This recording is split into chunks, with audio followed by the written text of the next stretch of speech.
Hi, everyone.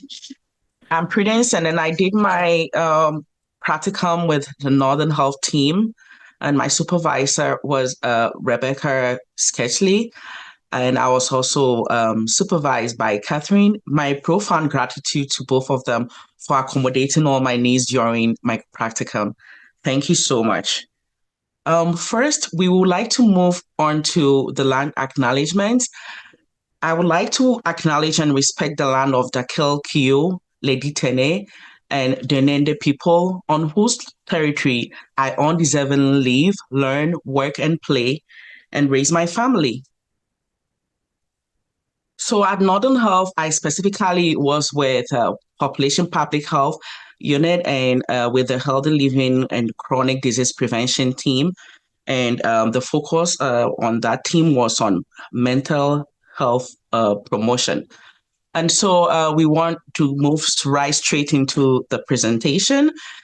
The main goal of this project was to explore best practices for preventing mental illness and mental health wellness in and promoting mental health wellness in clinical settings.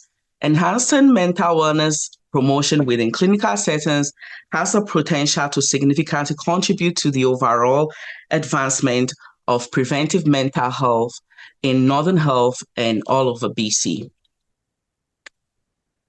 So, what is unique about Northern Health and its rural communities? There are a lot of disparities that are, eminent in these communities, and these come in the form of, lack of specialized staffing. There's also a huge stigma when it comes to the allocation of resources between, metropolitan areas and these rural areas.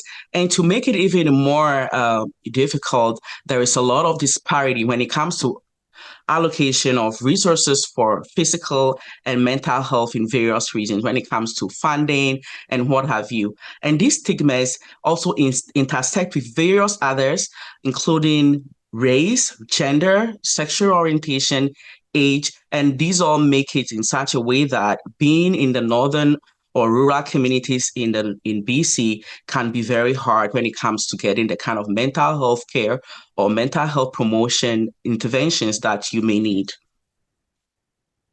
So for us to understand what, and to, distinguish between what mental illness is and what mental health is, there is this model that really does a really good job to it, and it's the two continuum model.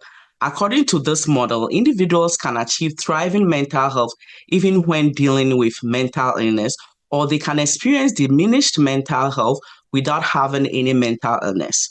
So this means that the interaction is, further complicated when it comes to specific symptoms of mental illness. However, there is hope that recovery is significant when we are optimistic and we are living meaningful lives. And that's the more reason why we need mental health promotion here in the North.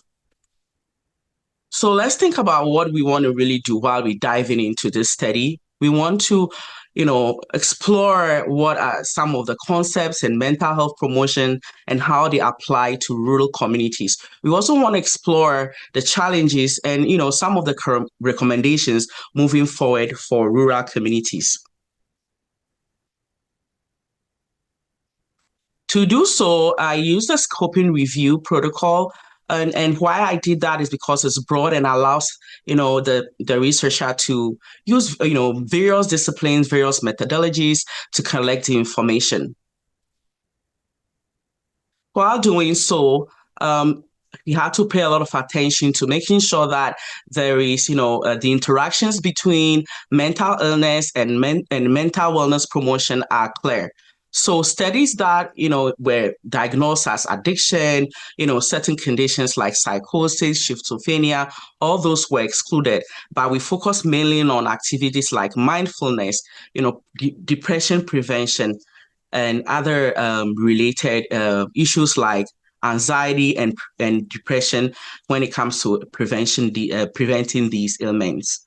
And when it comes to the context, we're looking mainly at and public health clinics, such as community health centers, primary care clinics, and some of community activities that go on when it comes to community health promotion. Studies that did not have anything to do with rural communities were excluded, and the studies were from 2015 to 2024. So I used Medline, Web of Science, and Sinal. They had the best studies when it comes to the topics. And first doing a screen of the abstracts and the titles, we came up with 85 studies, and then that also I screened using Covidence, and then we arrived at 26 studies. So with these 26 studies, after doing the full review, there were a lot of evidence for the effectiveness for mental health promotion through web-based virtual interventions, through telehealth, through mindfulness. And the effectiveness did not really matter when it comes to the impact, whether they were in person or when they were via telehealth. Mobile phones were also found to be effective in mental health promotion.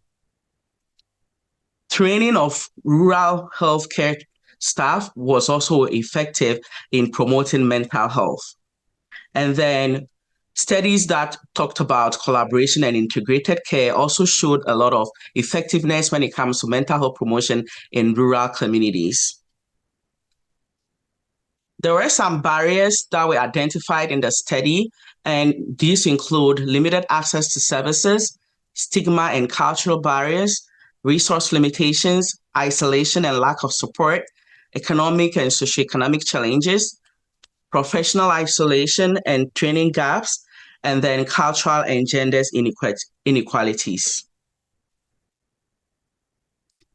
So some of the recommendations from this study come with when it all started. I would say that from the studies, I found more studies that showed a lot of telehealth and then virtual interventions right after the COVID and then during the COVID. So this kind of stayed with us and it's continuing. And it looked like that is where the direction of mental health and promotion is going when it comes to rural communities.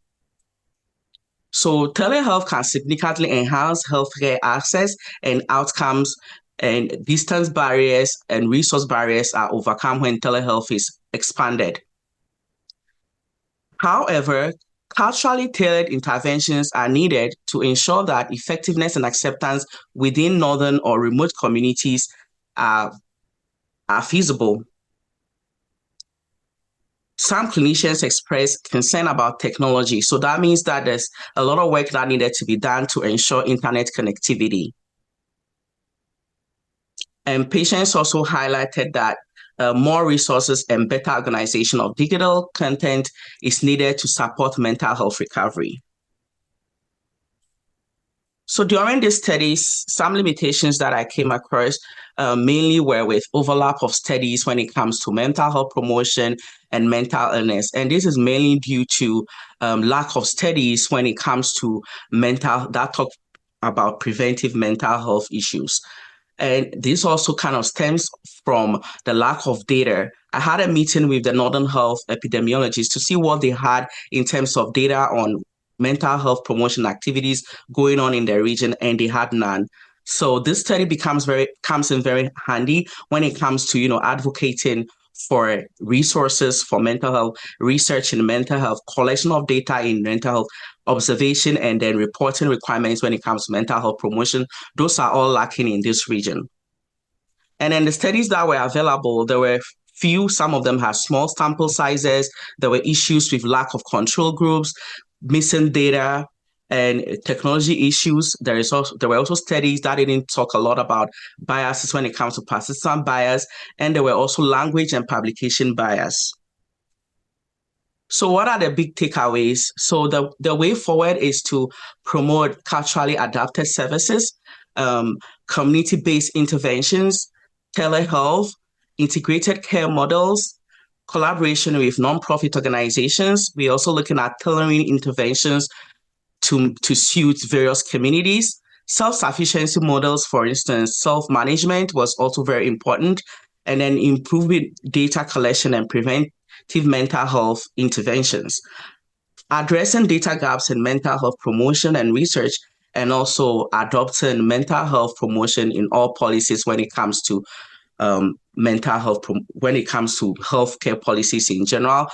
It's recommended that every time there's always a little bit of what is going on when it comes to mental health. All these have to be part of the broad picture when we are doing policies for various communities. I just want to say thank you all for being here and yeah, have a great rest of the presentation. Welcome to questions now.